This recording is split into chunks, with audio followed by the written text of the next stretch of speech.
Throughout this unit, we're going to use Robert Browning's My Last Duchess as an example poem to demonstrate literary elements in poetry. It really helps to hear this one read out loud, so that's what we're going to do in this recording. That's my last Duchess, painted on the wall, looking as if she were alive.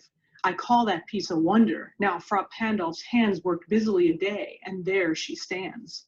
Will it please you to sit and look at her? I said Frau Pandolf by design, for never read strangers like you that pictured countenance, the depth and passion of its earnest glance, but to myself they turned, since none puts by the curtain I have drawn for you but I, and seemed as they would ask me, if they durst, how such a glance came there. So not the first are you to turn and ask thus. Sir, 'twas not her husband's presence only called that spot of joy into the Duchess's cheek. Perhaps Frau Pandolf chanced to say, her mantle laps over my lady's wrist too much, or paint must never hope to reproduce the faint half flush that dies along her throat. Such stuff was courtesy, she thought, and cause enough for calling up that spot of joy. She had a heart, how shall I say, too soon made glad, too easily impressed. She liked whatever she looked on, and her looks went everywhere. Sir, 'twas all one.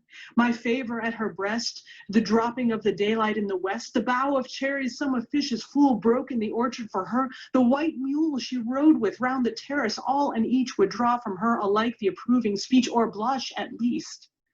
She thanked men, good, but thanked somehow, I know not how, as if she ranked my gift of a 900-years-old name with anybody's gift. Who'd stoop to blame this sort of trifle? Even had you skill in speech, which I have not, to make your will quite clear to such a one and say, just this or that and you disgust me, here you miss or there exceed the mark. And if she let herself be lessoned so, nor plainly set her wits to yours forsooth and made excuse, e'en then would be some stooping, and I'd choose never to stoop. Oh, sir, she smiled, no doubt, whene'er I passed her. But who passed without much the same smile? This grew. I gave commands. Then all smiles stopped together. There she stands, as if alive. Will't please you to rise? We'll meet the company below, then. I repeat, the count your master's known munificence is ample warrant that no just pretense of mine for dowry will be disallowed, though his fair daughter's self, as I avowed at starting, is my object.